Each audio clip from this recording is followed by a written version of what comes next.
지난주 월요일 아침 일찍 전화 한 통을 받았습니다. 45년 넘게 도남재단을 지켜오셨던 고 윤옥이 권사님의 소천 소식을 들었습니다. 불과 몇 주 전까지만 해도 반갑게 인사하셨고, 그리고 수술 이후에 이제 회복하시고 건강한 모습으로 나오겠다고 분명히 말씀하셨는데, 권사님의 소천 소식을 듣고 마음이 너무나 황망했습니다. 짧은 시간 함께 신앙생활했던 저도 이런데, 오랜 시간 동안 함께했던, 또 그 어머니의 사랑을 받았던 우리 가족들, 그리고 40년 넘게 함께 믿음의 공동체 안에서 신앙생활했던 우리 성도님들의 마음은 어떠시겠습니까? 이번 장례 예배를 드리면서 그런 생각을 하게 되었습니다. 제가 장례 설교 때도 말씀드렸었는데, 과연 고인께서 가족들과 또 함께했던 성도들에게 마지막으로 하고자 하는 말이 과연 무엇일까? 아마 이렇게 말씀하지 않으셨을까 생각합니다. 사랑하는 나의 자녀들아, 그리고 함께 믿음의 길을 걸어왔던 우리 모든 성도님들, 이 땅에서 예수님 잘 믿다가 우리 꼭 나중에 천국에서 만납시다. 아마 이렇게 말씀하지 않으셨을까 저는 생각하게 됩니다. 사랑하는 성도 여러분, 우리의 인생에는 다 끝이 있습니다. 죽음은 정해져 있고 그 뒤에는 반드시 심판이 있다고 말씀에는 기록되어져 있습니다. 그리고 예수를 믿는 자들은 영원한 저 천국에서 하나님과 영원토록 살아가는 것이고요, 예수를 믿지 않는 자들에게는 영원한 지옥에서 하나님이 없는 그곳에서 평생을 살아가게 됩니다. 그래서 우리는요, 살아있을 때 예수 잘 믿고요, 내가 사랑하는 가족들과 친지들과 그리고 가족들, 그들을 전도해서 이 땅에서 함께 신앙생활 잘 하다가 나중에 반드시 천국에서 만나는 것이 우리의 삶의 큰 소망이 될 줄 믿습니다. 오늘 읽어주신 여호수아 23장의 말씀은요, 여호수아의 마지막 말입니다. 성경을 보면 23장 거기 바로 위에 여호수아의 마지막 말이라고 파란 글씨로 적혀져 있습니다. 그게 오늘 제목과 동일합니다.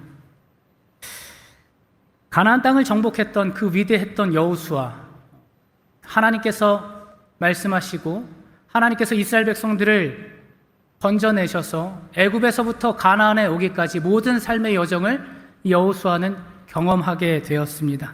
그런데요, 영적인 지도자, 그 위대했던 여호수아 또한 자신이 한 줌의 죄로 돌아갈 것이라는 것을 깊이 알고 있었습니다. 그리고 그 마지막 때가 오고 있다는 것을 그는 직감하였고, 그래서 이스라엘 모든 백성들을 모아 그는 이야기하였습니다. 그래서 이 여호수아 23장 말씀은요, 여호수아의 유언이에요. 여호수아의 유언입니다. 사랑하는 성도 여러분, 우리는 언젠가 다 한 줌의 죄로 돌아갑니다. 하나님께서 부르시는 날 우리는 나이와 순서와 상관없이 주님의 나라에 임하게 될 것입니다. 그러면 여러분께서는 여러분의 인생의 마지막 끝자락에 선 그때에 여러분의 사랑하는 가족들과 자녀들에게, 그리고 함께 믿음의 여정을 걸었던 성도들에게 어떠한 말을 남기시고 싶으십니까?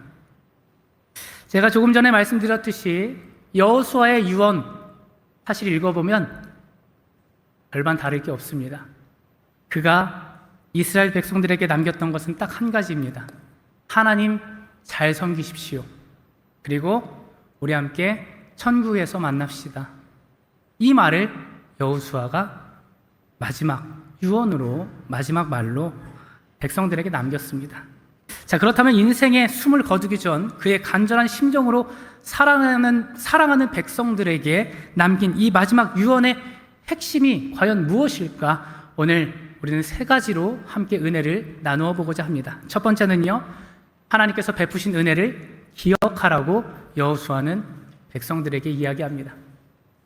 하나님께서 베푸신 은혜를 여러분은 반드시 기억하십시오라는 거예요. 여호수아가 마지막 유언을 하면서 가장 먼저 꺼낸 말은요, 바로 이것입니다. 여호수아 23장 3절 말씀, 너희의 하나님 여호와께서 너희를 위하여 이 모든 나라에 행하신 일을 너희가 다 보았거니와 너희의 하나님 여호와 그는 너희를 위하여 싸우신 이시니라. 마지막 유언을 보면 어떻습니까? 딱 한 가지예요. 너희를 위하여 싸우신 여호와를 기억하라. 당신들과 함께한 여러분의 하나님을 기억하라. 여러분 23장 말씀을 쭉 읽어보면요, 너희의 하나님이라는 표현이요 20번이나 넘게 나와요. 그러니까 여러분의 하나님이라는 거예요. 여러분과 함께했던 하나님, 당신들과 함께했던 하나님을 절대 잊지 말아라. 반드시 기억하십시오 라고 여호수아는요 이야기합니다. 여러분, 그렇다면 여호수아는 그 많고 많은, 마지막이니까 얼마나 할 말이 많았겠습니까? 그런데 그 여호수아는 그 하고 많은 말 중에 왜 기억하라고 당부했을까요? 그것은요, 인간은 망각의 동물이기 때문입니다. 늘 잊어버리기 때문입니다. 그런데 참 신기하죠? 잊어버려야 할 것은 기억하고요, 반드시 기억해야 될 것은 잊어버릴 때가 참 많이 있습니다. 우리는 좋은 것, 감사한 것, 하나님의 은혜를 기억하고 싶어 하지만 그것이 마음처럼 쉽지가 않다는 것이죠. 오히려 선하지 않은 것, 금방 잊어버려야 하는 것, 상처받은 것, 아쉬운 것, 부족한 것만 기가 막히게 기억하고 그것만을 품고 살아갈 때가 있다는 것이죠. 심리학과 뇌과학에서는요, 이것을 부정성 편향이라고 부릅니다. 무슨 말이냐면요, 인간의 뇌는 본능적으로 좋은 소식보다 나쁜 소식에 훨씬 빨리 반응한다는 거예요. 또 칭찬보다 비판에 더 강력하게 반응한다는 것입니다. 그래서 누군가 100번 나에게 잘해줬음에도 불구하고 한 번 섭섭하게 하면 뭐가 기억나요? 100번 잘해준 거, 99번 잘해준 거 기억 안 나요. 기억 안 납니다. 서운하게 하는 것, 상처 준 거, 그거 하나 기억하고 그 사람에 대해서 생각하며 살아가죠. 여러분, 이것은 우리의 신앙생활과도 연결됩니다. 하나님께서는요, 우리의 인생에, 나의 인생에 100번, 1000번, 10,000번의 기적과 놀라운 은혜를 우리에게 베풀어 주셨어요. 그런데 우리는 어떻습니까? 그 수많은 은혜를 우리에게 베풀어 주셨음에도 불구하고 내 삶에 작은 고난 하나가 다가오면, 서운함이 찾아오고 내가 기도한 것을 하나님께서 지금 당장 들어주시지 않으면, 응답되지 않으면 하나님을 원망하기 시작합니다. 그래서 그동안 받은 은혜, 하나님께서 나에게 허락하셨던 그 놀라운 은혜의 말씀은요, 모래에다가 새기게 돼요. 모래는 어떻습니까? 거기다가 아무리 깊게 새긴다 하더라도 파도 한번 쓸고 가면요, 모래에 새긴 것은 다 지워지게 됩니다. 그런데 당장의 서운함과 원망은요, 내 마음에 돌에 깊이 새깁니다. 그리고 그것을 때때마다 현미경으로 확대해서 들여다보면서 하나님을 원망하고 불평할 때가 있습니다. 여러분, 이것이 바로 인간의 본성이라는 거예요. 이것이 바로 인간의 간사한 본성이라는 것입니다. 여호수아는요, 이스라엘 백성들의 이 습성을 너무나 잘 알았습니다. 그리고 오늘 이 시대를 살아가고 있는 우리 사람에 대해서 너무나 잘 알고 있었어요. 여호수아는요, 애굽에서부터 가나안에 이르기까지 모든 것을 경험했던 사람이었습니다. 이스라엘 백성들이 어땠습니까? 10가지 기적을 베풀었음에도 불구하고 지금 당장 홍해길이 막히니까 그들은 원망하기 시작했어요. 홍해 바다를 건넜습니다. 그리고 나서 조금 며칠 길을 갔을 때에 물이 없다고 하나님을 저주하기 시작했습니다. 먹을 것이 없다고 또 불평하기 시작했어요. 그러니까 이스라엘 백성들은요, 언제나 조그만 문제가 생기면 그것을 가지고 원망하고 불평하고 하나님을 저주했다는 것이죠. 그래서 여호수아는 그것을 너무나 정확히 꿰뚫었습니다. 그래서 이스라엘 백성들에게 마지막 하고자 했던 그 말에 이것을 이야기한 거예요. 여러분, 반드시 하나님의 은혜를 기억하셔야 됩니다. 하나님의 은혜를 기억하셔야 됩니다. 여러분의 삶 속에서 부족한 것, 때로는 어려운 고난이 찾아왔을 때 그때 누가 도와주셨습니까? 하늘에서 만나를 내려주신 분이 누굽니까? 추운 밤에 불기둥을 내려주시고 그 뜨거웠던 사막에 구름기둥으로 우리를 살아가게 하셨던 분이 누구입니까? 여러분의 옷이 헤어지지 않도록 보호하신 분이 누구입니까? 적군으로 인하여서 그 공격에 여러분을 위험에 빠뜨리지 않도록 도와주신 분이 누구입니까? 하나님이십니다. 그러니 삶의 작은 부분, 때로는 찾아오는 그 고난으로 인하여서 여러분 하나님을 원망하지 마시고 그동안 여러분에게 베푸셨던 그 하나님의 은혜를 반드시 기억하십시오. 이것을 여호수아는 마지막으로 남긴 것이죠. 여러분, 우리도 마찬가지입니다. 우리도 지금껏 함께 하신 하나님의 은혜를 기억하는 성도가 되어야 합니다. 하나님께서 나에게 베풀어 주신 은혜 생각해보고 적어보고 기억해보면 그 모든 것이 하나님의 은혜였고 그 모든 것이 하나님의 도우심이었음을 우리는 고백할 수 있는 것이죠. 자, 그렇다면 우리가 어떻게 하면 하나님을 온전히 기억할 수 있을까? 첫 번째는요, 예배를 통하여서 우리는 하나님을 기억할 수 있습니다. 예배를 통하여서 우리는 하나님을 온전히 기억할 수 있습니다. 예배란 무엇입니까? 여러분, 오늘도 이 주일 아침 여러분 아주 아름답고 멋지고 예쁘게 단장하여서 오늘 이 성전으로 나오셨는데, 일주일에 한 번 혹은 뭐 수요일이나 금요일이나 새벽 예배나 여러분 교회에 나와서 예배를 드리는 이유가 무엇입니까? 예배는요, 일주일에 한 번 와서 출석 도장 찍는 종교 행위나 숙제가 결코 아닙니다. 예배란 무엇입니까? 그 예배 속에서 살아계신 하나님을 만나는 시간이에요. 하나님을 만나는 시간이 바로 예배의 시간입니다. 그래서 우리는요, 함께 찬양을 하면서 그 찬양의 고백을 통하여서 하나님을 만날 수 있는 거예요. 교동문을 통하여서도 이렇게 하나님을 찬양하는 것이지, 오늘 교동문을 통하여서 하나님은 나를 지켜주시고 그분이 나와 함께 하시는 그분이시구나 라고 고백할 수 있는 거예요. 그 속에서 또 은혜를 발견할 수 있는 것이죠. 여러분은 한 주간 얼마나 하나님의 은혜에 감사하며 또 하나님을 의식하며 살아가셨습니까? 늘 주님과 동행해야 한다는 것은 머리로 잘 알고 있습니다. 그러나 한 주간에 바쁜 일상에 치이며 살아가다 보면 나도 모르게 주님과는 전혀 상관없는 삶을 살 때도 있고, 나도 모르게 까맣게 주님의 은혜를 잊고 살아갈 때가 너무나 많습니다.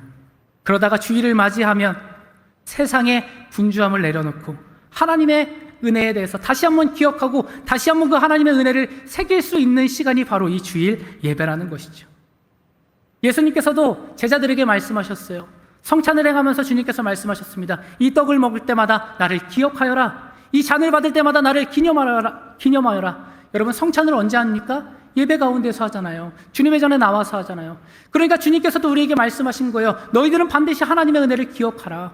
예수 그리스도의 십자가의 은혜를 기억하라. 오늘 찬양의 고백처럼 예수밖에 없음을, 우리의 삶에 예수께서 우리의 삶을 인도하심을 여러분이 기억하십시오. 이것을 우리에게 말씀하시는 것이죠. 예배의 삶에서 멀어지면 어떻게 되는 줄 아십니까? 내 삶에 베풀어 주신 은혜도 금세 잊어버리기 마련입니다. 금방 잊어버려요. 그래서 우리는요, 하나님의 은혜를 다시금 되뇌이고 기억하고 또 그 은혜에 감사하기 위하여서 예배 자리에 나오는 것이죠. 우리는 출석 체크하기 위하여서 예배 자리에 나오는 것이 아닙니다.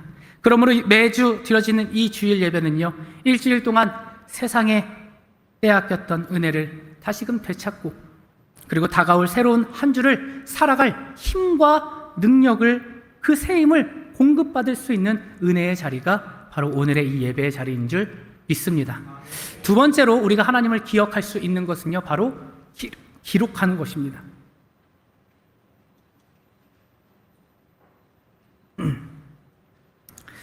여러분, 혹시 기억력 좋으십니까? 기억력 좋으세요? 기억력 테스트 같은 거 혹시 해보셨습니까? 저는 안 해봤습니다. 근데 저는 그렇게 좋지는 않은 것 같아요. 그렇게 좋지는 않은 것 같습니다. 기억력이 좋으신 분들이 있습니다. 그런데 아무리 기억력이 좋다 하더라도 우리의 인간의 뇌에는 한계가 있습니다. 이 뇌를 100% 다 활용하지 못하기 때문입니다. 알고 있었던 것도 기억이 나지 않고요, 기억하고 있었던 것도 흐릿해집니다. 교육학자들의 연구 통계를 보면요, 귀로 듣기만 했을 때, 어떠한 정보를 귀로 듣기만 했을 때 1시간이 지나면 그 들었던 것의 50%를 다 잊어버리게 된대요. 그러니까 오늘 설교를 듣고 나서 여러분 식당에 가셔서 식사하시는 중에 점점 까먹어지는 거예요. 근데 하루가 지나면요, 70%를 잊게 된다고 합니다. 70%를 까먹는 거예요. 일주일이 지나면 몇 퍼센트 남을까요? 지난주에 말씀 나눴던 거 한번 이야기해 볼까요? 네. 별로 남는 게 없어요. 그러니까 어떠한 정보를 그냥 듣기만 하면 다 까먹게 된다는 것이죠. 그런데요, 들은 것을 직접 손으로 기록하고 메모하면 그 내용이 우리의 뇌에 깊이 각인되어서 무려 80% 기억에 남게 된다고 합니다. 더 많이 90%까지, 많게는 90%까지 남게 된다고 합니다. 여러분, 우리 교회는요, 매주마다 말씀 노트가 나갑니다. 말씀 노트 잘 모으고 계십니까? 이쪽만 좀 이렇게 모으시고 계시나요? 매주마다 여러분 주보에 보면 이 말씀 노트가 항상 나가요. 한 2년 전부터 이 말씀 노트를 여러분에게 제공해 드렸습니다. 제가 이거 왜 해야 할까요? 사실 이거 안 만들면요, 설교 준비하는 시간 반으로 딱 줄어요. 반으로 딱 줍니다. 학생들을 가르쳐 보신 분들은 아마 아실 거예요. 그냥 말하는 거랑 어떤 교재를 써서 그것을 학생들에게 배부하고 그것을 설명하는 거랑 시간이 배로 듭니다. 제가 생색내는 건 아닙니다. 요즘 고민이 좀 돼요. 다음 시리즈부터는 이거 그만할까? 그만할까? 계속해요? 네? 왜 그만해요? 왜 그만해야 되는 이유? 네, 가끔 예배당에서 이제 예배 끝나고 나면 곳곳에 이렇게 설교 노트 잘 적으시고 거기다 두고 가시는 분들이 몇몇 분 계세요. 그래서 그거를 자세히 들여다보면 빈칸은 안 채우시고 그 동그라미에다가 색칠을 예쁘게 칠하신 분들이 있으시더라고요. 그래서 이게 도움이 되는 건가? 그런 생각, 고민이 될 때도 있습니다. 여러분, 제가 이것을 왜 할까요? 딱 한 가지입니다. 여러분의 영적인 성장을 위해서 제가 이것을 만드는 거예요. 색칠 공부 예쁘게 하라고 드리는 게 아니라 그곳에 여러분이 기록하라고 드리는 겁니다. 70%, 80% 남는 데잖아요. 그러니까 우리가 하나님의 말씀을 그저 한 주 좋은 말씀 들었다고 아무것도 기억에 안 남게 한 주간 살아가는 것이 아니라 그것을 내가 기록하고 적고 메모하면서 하나님의 말씀을 이 종이에 새기는 것이 아니라 이 종이에 새김으로써 나의 마음에, 여러분의 마음에 새기게 하기 위해서 이 설교 노트 준비하는 것이거든요. 여러분, 우리는 3주 전에도 맥주 감사 주일 때 감사 노트 여러분 적게 하였습니다. 11월 달 되면요, 추수 감사 주일 때 또 감사, 한 해 동안 시켜주신 은혜에 감사하게 여러분 또 쓰게 나눠드릴 거예요. 송구영신 예배가 되면요, 한 해 동안 지켜주신 하나님의 은혜에 감사하고 또 내년에 내게 주실 그 은혜, 기도 제목을 쓰게 할 겁니다. 여러분, 이거 여러분에게 귀찮게 왜 드립니까? 왜 이것을 저는 여러분에게 부담을 드리는 것일까요? 사실 부담이 아니에요. 그것을 적어가면서, 하나님의 은혜를 적어가면서, 기록하면서 그 은혜가 나의 신비에, 마음의 비석에 지워지지 않는 그 돌에 새기기 때문이죠. 그래서 우리는요, 하나님의 은혜를요, 반드시 적어봐야 합니다. 그리고 잘 모아둔 그 말씀 노트를 나중에 보면요, 그때 하나님, 그때 은혜 주셨던 그 말씀, 그때 나를 붙들었던 그 하나님의 말씀이 나를 살아가게 하는 원동력이 되게 할 것입니다. 여러분, 연애 편지 혹시 갖고 계신 분들이 계십니까? 저는요, 제 아내가 있어서 조금 부끄럽긴 하지만 저는 제 아내를 위해서 두꺼운 일기장을 다 써가지고 정성껏 이렇게 해서 선물로 준 적이 있어요. 이것도 제가 생색내기 위해서 그런 건 아닙니다. 그런데 그거를 보잖아요. 아내의 마음을 얻기 위해서 그걸 써서 줬거든요. 지금 보면 숨고 싶습니다. 너무 부끄러워요. 저의 그 표현. 근데 저의 마음의 진심이었습니다. 그런데 그것을 볼 때마다 생각되는 게 있어요. 맞다. 그때 그 마음. 그때 내가 이 아내를 이러한 마음으로 사랑했지. 지금도 사랑하지만요. 그때 그 마음을, 그때 그 풋풋했던 마음과 그 설렘을 내가 기록했던 것을 보면서 다시금 생각하게 되는 것이죠. 여러분, 어렸을 때 일기를 썼던 분들이 있습니까? 그 일기장을 가지고 계신 분들이 있습니까? 그거 한번 보십시오. 맞다. 몇십 년 전 이야기이지만 그 기록했던 그 일기장을 폈을 때, 맞다. 그때 철수랑 같이 놀았었지. 맞다. 그때 교회에서 성경학교 했을 때 선생님이 나에게 재밌는 놀이를 해주셨지. 맛있는 밥을 먹었었지. 그 기록했던 것을 통하여서 우리는 기억할 수 있는 거예요. 그래서 여러분, 하나님의 은혜는요, 듣기만 할 뿐이 아니라 반드시 기록해야 됩니다. 하나님께서 여러분에게 주신 은혜를 한번 기록해 보십시오. 말씀 노트에도 상관없습니다. 여러분이 혹시 집에 가셔서 감사 노트를 쓰시거나 기억나실 만한 그런 일들을 쓰셔도 상관없습니다. 기록해 보세요. 그것이 나중에 여러분이 시간이 지나 그 일기장이나 그 감사의 기록들을 폈을 때에 하나님의 은혜가 그때 나와 함께 하시고 지금도 여전히 나와 함께 하시는구나, 그것을 깨닫게 되게 하는 것이죠. 세 번째로는요, 선포입니다. 세 번째로 우리가 하나님을 기억할 것은요, 바로 선포입니다. 시편 78편 4절 말씀을 보면 우리가 이를 그들의 자손에게 숨기지 아니하고 여호와의 영예와 그의 능력과 그가 행하신 기이한 사적을 후대에 전하리로다. 은혜를 기억하는 가장 능동적이고 그리고 강력한 방법은 내 입술을 열어 그 은혜를 고백하는 것입니다. 여러분, 속회 모임에서 그것을 고백하는 거예요. 식사를 함께 하면서 함께 앉아 식사를 하는 사람들에게 고백을 하는 거예요. 내가 오늘 받은 은혜를 고백하는 것이죠. 여러분, 우리 교회는 수요일마다 간증의 시간을 갖습니다. 간증을 왜 할까요? 내가 기도를 이렇게 많이 하는 사람입니다. 내가 주일 성수를 이렇게 열심히 했던 사람입니다. 내가 기도했더니 하나님께서 나에게 이러한 기도의 응답을 주셨습니다. 이것을 자랑하기 위해서 간증을 하는 것은 결코 아닙니다.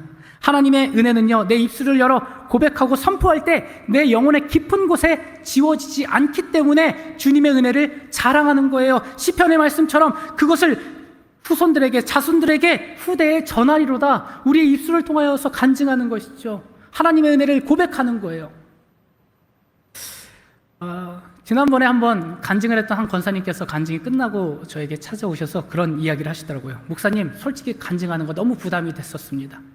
속회 식구들 다 했다고 그러고 하는데 저보고 간증을 하려고 해서 간증을 좀 하게 됐습니다. 그런데 막상 간증을 하려고 펜을 들어 종이에 적으려고 하니까 그동안 베풀어 주셨던 은혜를 곰곰하게 생각하게 되더라고요. 기억해내야 하더라고요. 하나님께서 나에게 주신 은혜가 무엇인지.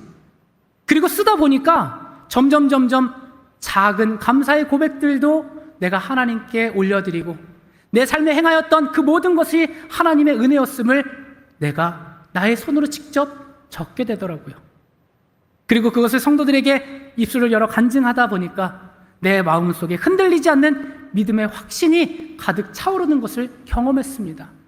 여러분, 입술의 선포는 바로 이러한 힘과 능력이 있습니다. 하나님을 자랑하는 일에 여러분 최선을 다하시기를 주님의 이름으로 간절히 축복합니다. 우리가 함께 모여서 여러 가지 이야기를 나눌 때가 있죠. 그런데 그 중에서 우리가 잊지 말아야 될 것은 우리의 신앙과 우리의 믿음이 날로 주님께서 기뻐하시는 믿음으로 성장하게 하기 위해서는 우리는요, 하나님을 이야기해야 된다는 거예요. 하나님의 은혜를 입술을 열어 간증해야 한다는 것이죠. 여러분, 그래서 우리는 하나님의 은혜를 기억할 때 이 세 가지를 반드시 기억해야 됩니다. 첫 번째는 뭐였습니까? 예배였어요. 두 번째는 기록하는 거예요. 적어보시는 거예요. 마지막 세 번째는 선포하는 것입니다. 함께하는 믿음의 공동체 우리 식구들과 선포하세요. 여러분 자녀들에게 선포하세요. 하나님이 이런 분이시다. 누가 하나님에 대해서 가르쳐 주시겠습니까? 여러분의 가정에서 하나님의 그 복된 은혜를 함께 나눠야죠. 속회 안에서 그것을 나눠야죠. 우리가 함께하는 우리 공동체 안에서 하나님의 은혜를 나눠야 할 줄 믿습니다. 그로 인하여서 우리는 하나님의 은혜를 다시금 기억하고 되뇌이며 그 은혜에 감사하게 된다는 것이죠. 두 번째로 여호수아가 이스라엘 백성들과 오늘 우리에게 당부한 말씀은 마음과 뜻과 힘을 다하여 하나님을 사랑하라는 것입니다. 마음과 뜻과 힘을 다하여 하나님을 사랑하라. 과거의 은혜를 적극적으로 기억했다면 이제 여호수아는 현재를 살아가는 우리를 향하여서 두 가지를 아주 강력하게 권고하고 있습니다. 당부하고 있습니다. 여호수아 23장 11절 말씀 우리 함께 읽도록 하겠습니다. 시작. 그러므로 스스로 조심하여 너희의 하나님 여호와를 사랑하라. 아멘. 두 가지를 말씀했습니다. 첫 번째는요, 스스로 조심하라는 거예요. 우리에게 첫 번째 주신 말씀, 스스로 조심하라는 거예요. 여러분, 우리가 신앙생활을 하면서 나의 영혼과 나의 육신과 나의 혼을 지키는 것은 그 누구도 대신할 수 없습니다. 이곳에서 말씀을 전하는 제가 여러분의 영혼을 지킬 수가 없어요. 여러분의 부모님이, 여러분의 자녀들이 여러분의 영혼의 마음을 지킬 수가 없다는 것이죠. 부모가 자녀에게 이렇게 이야기하죠. 학교 가는 부모에게, 야, 너 차 조심해라. 나쁜 사람 조심해라. 나쁜 친구들 만나지 마라. 조심하라고 이야기하죠. 늘 당부할 수는 있습니다. 그러나 자녀의 일거수일투족 24시간 졸졸졸졸 따라다니면서 이 자녀를 지킬 수 없다는 거예요. 그렇다면 그 자녀를 누가 지킵니까? 누가 지킬 수 있다는 것입니까? 스스로 자신의 마음을 지켜야 된다는 거예요. 결국 삶의 현장 속에서 세상 가운데서 살아갈 것인가, 아니면 하나님의 자녀로서 살아갈 것인가, 그것을 선택하는 것은 결국 본인 스스로라는 것이죠. 그렇기 때문에 다른 누구도 아닌 스스로 조심하라고 하나님께서는 우리에게 말씀하신 거예요. 너희들 스스로 조심하라. 스스로 조심하라. 그렇다면 우리가 구체적으로 무엇을 조심하고 지켜야 할까요? 그것은 바로 우리의 마음을 스스로 지켜야 합니다. 우리의 마음과 생각과 뜻을 스스로 지켜야 됩니다. 여러분, 우리의 모든 행동은, 우리가 행동하는 모든 것은 우리의 마음과 생각의 결과라는 거 아시죠? 그렇게 마음 먹었기 때문에 행동하는 거예요. 그렇게 생각했기 때문에 그것이 행동으로, 결과로 나와지는 것이죠. 내가 마음속에 어떤 생각과 마음을 품느냐가 결국 행동으로 고스란히 표현되게 되어 있다는 거예요. 그래서 성경에서는 우리에게 이렇게 말씀합니다. 잠언 4장 23절 말씀, 우리 함께 읽겠습니다. 시작. 모든 지킬 만한 것 중에 더욱 내 마음을 지키라. 생명의 근원이 이에서 남이라. 아멘. 우리가 지켜야 될 것들이 얼마나 많습니까? 우리가 지켜야 할 것이 얼마나 많습니까? 그런데 하나님은 딱 한 가지 말씀하세요. 너희들 가운데 너희들이 지킬 만한 모든 것 중에 너희들의 마음을 지켜라. 마음을 지켜라. 안타깝게도 이스라엘 백성들은 마음을 지키지 못했습니다. 그들이 처음부터 하나님을 버린 것은 아니었습니다. 하나님을 섬기긴 했지만 그들의 마음을 지키지 못하여서 우상숭배에 빠지게 되었고, 그로 인해서 결국 하나님과 멀어지게 되었습니다. 결국 하나님께서 그들을 어떻게 하십니까? 바벨론의 포로로 끌려가게 하셨죠.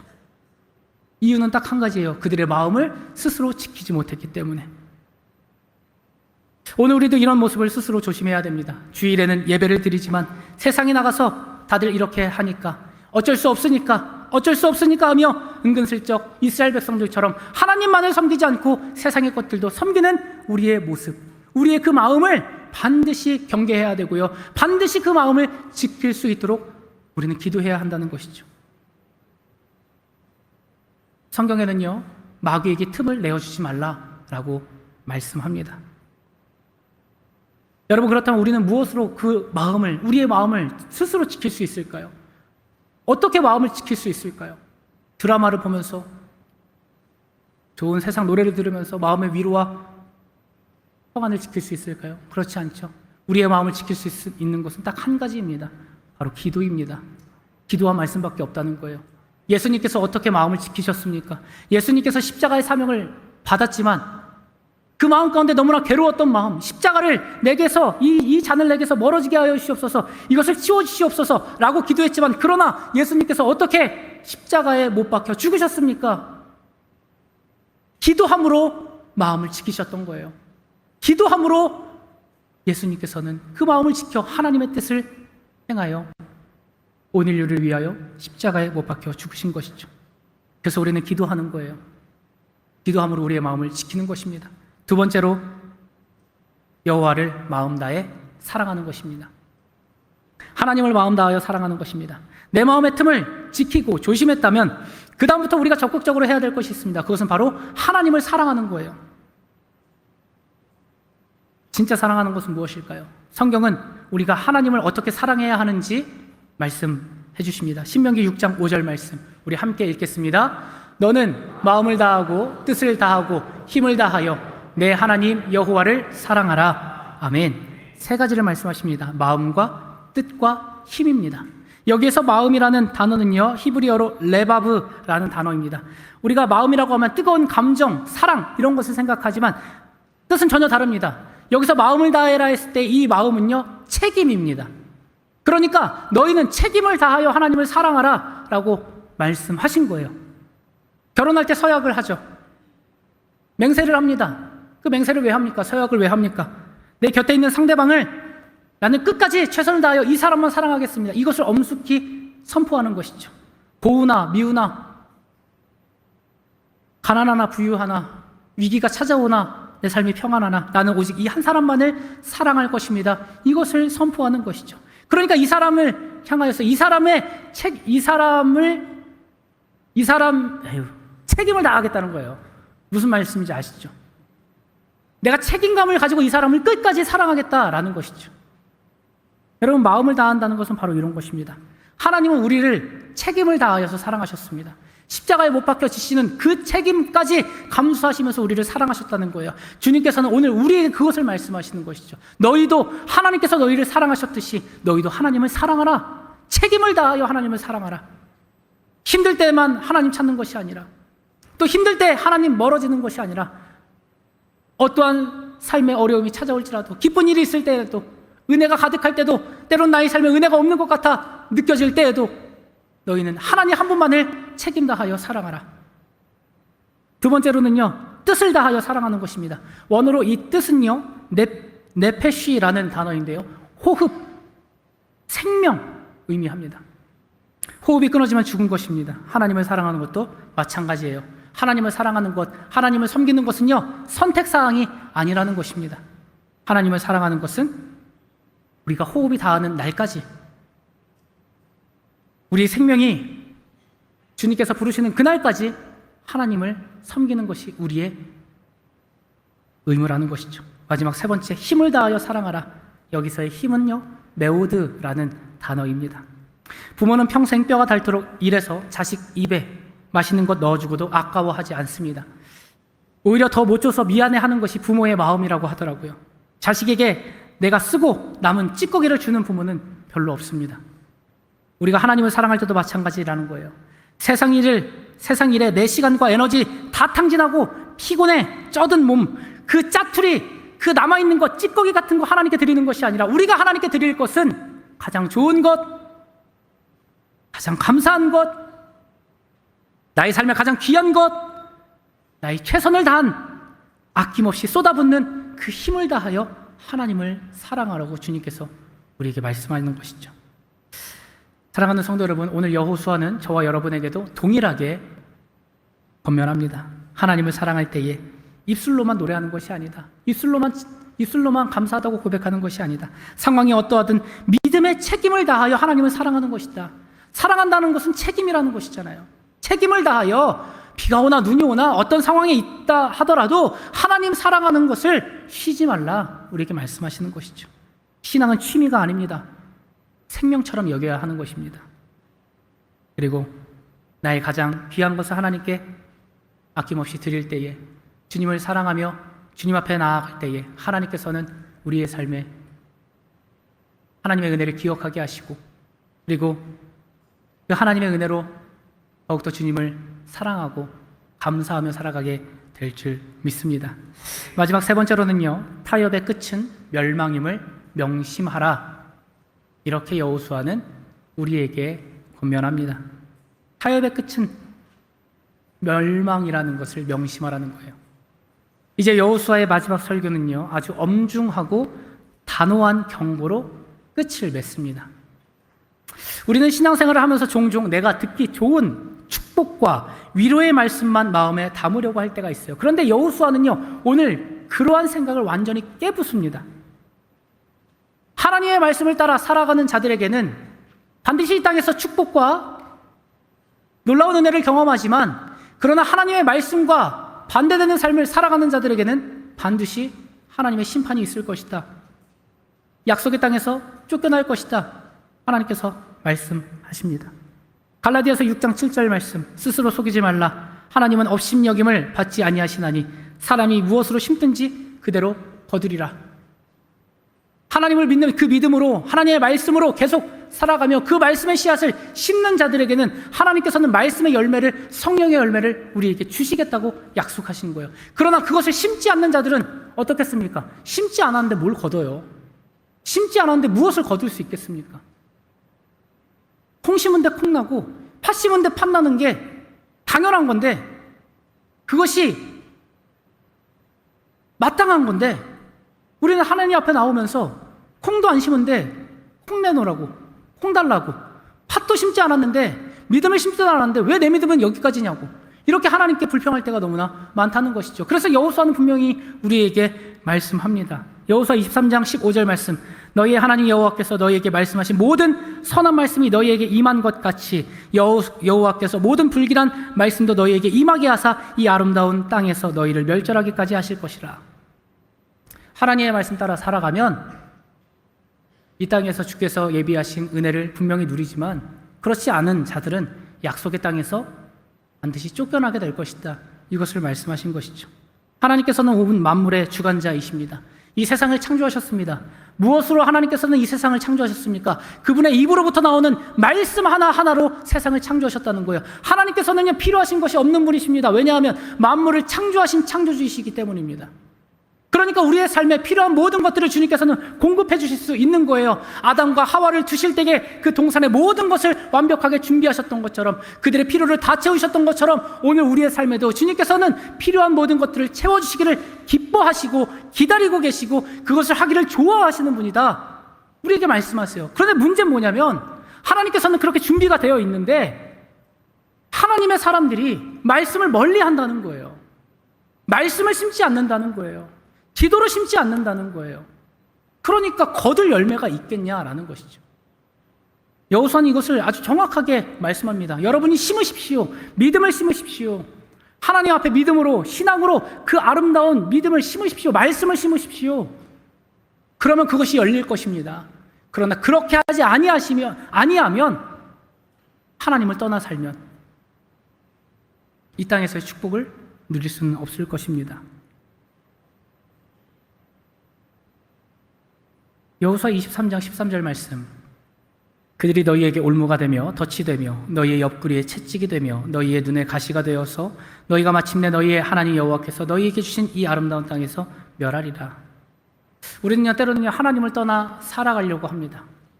하나님의 주신 말씀을 우리의 마음에 새기고 그것을 심어야 되는 것을 알고 있음에도 불구하고 세상의 풍조에 휩쓸려갈 때가 너무나 많아요.